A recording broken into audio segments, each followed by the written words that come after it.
তাপপ্রবাহের দীর্ঘ স্পেলের পর আবহাওয়া দপ্তরের পূর্বাভাস অনুযায়ী অপেক্ষার অবসান হতে চলেছে সোমবার।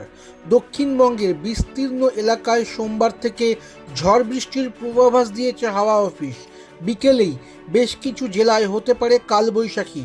বৃষ্টির সঙ্গে ঘন্টায় 50 থেকে 60 কিলোমিটার বেগে ঝড় হতে পারে ওই জেলাগুলিতে।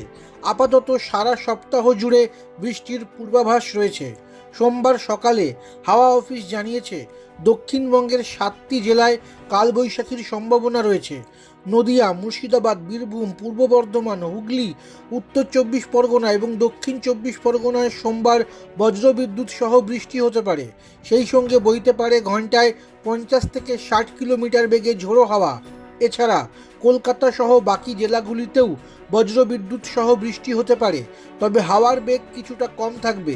ঘন্টায় 30 থেকে 40 কিলোমিটার বেগে হাওয়া বইতে পারে এই জেলাগুলিতে।